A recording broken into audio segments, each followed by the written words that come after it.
You didn't mature early. You were forced into maturity. And that difference changes everything. When a child learns to regulate their emotions so an adult doesn't fall apart, something fundamental breaks. Quietly, invisibly.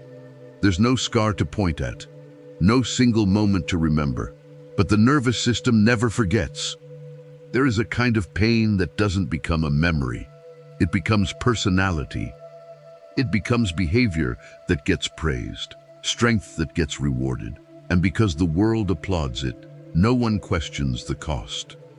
Maybe you were the child who understood too much, who could read the room before anyone spoke, who adjusted tone, mood, presence to keep the peace. You didn't learn how to ask. You learned how to anticipate. You didn't learn how to rest. You learned how to stay alert. And you called it maturity. This channel exists to confront truths like this, not to comfort illusions.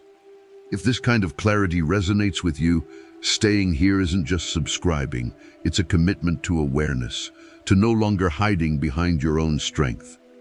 Because what no one told you is this: growing up too fast doesn't disappear with age. It follows you into relationships, into work, into how safe you feel inside your own body.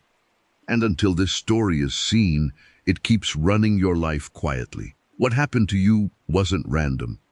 It was predictable. A child's brain is not designed to carry emotional instability, but when it has no choice, it adapts. And psychology has a name for that adaptation: emotional parentification. Not the visible kind, the invisible one. The child becomes the emotional regulator, the stabilizer, the peacekeeper. Their value becomes tied to keeping things from falling apart. Biologically, the brain does what it must to survive. The limbic system stays on high alert. The amygdala learns to scan faces, silences, tone shifts. Hypervigilance becomes normal. You don't observe the world, you monitor it. At the same time, love becomes conditional. If I'm useful, I'm safe. If I don't need anything, I won't be rejected. This logic isn't chosen, it's installed. So later in life, you may understand logically that you're allowed to rest, but your body doesn't believe it. You may know you're allowed to say no, but guilt rises anyway. This creates an internal split. The functional self is rewarded. The authentic self is suppressed. And slowly, you start confusing worth with usefulness. If nothing changes, the body collects the debt. The nervous system that learned to survive never learns how to rest on its own. Stability feels strange. Peace feels suspicious. Stillness feels unsafe. This is where many high-functioning adults begin to unravel quietly. From the outside, everything works. From the inside, something fades. Chronic anxiety, emotional numbness, exhaustion that sleep doesn't fix. And then the terrifying question appears: if I stop being useful, who am I? Without realizing it, you recreate the environment that shaped you. You choose chaotic relationships. You stay in roles where you're needed but not supported. Not because it's healthy, but because it's familiar. The pattern that once saved you now consumes you. And here's the discovery most people never make. This isn't a personality flaw. It's a survival strategy that outlived its purpose. Now the conflict becomes internal. Part of you knows something is wrong.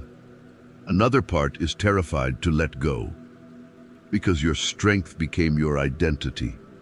And without it, you fear collapse. So you try harder.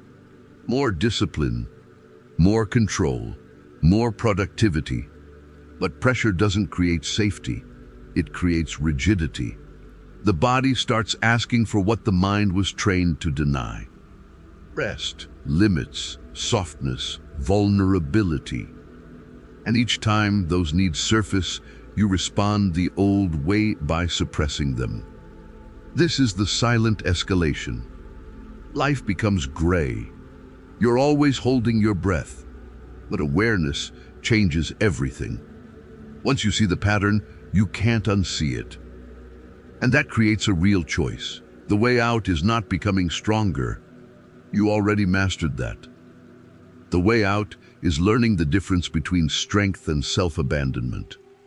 Healing doesn't mean fixing the past. It means stopping the repetition. Rest without guilt. Boundaries without justification. Asking for help without explaining your pain. Eastern philosophy teaches that growth isn't accumulation. It's subtraction, removing what was never truly you.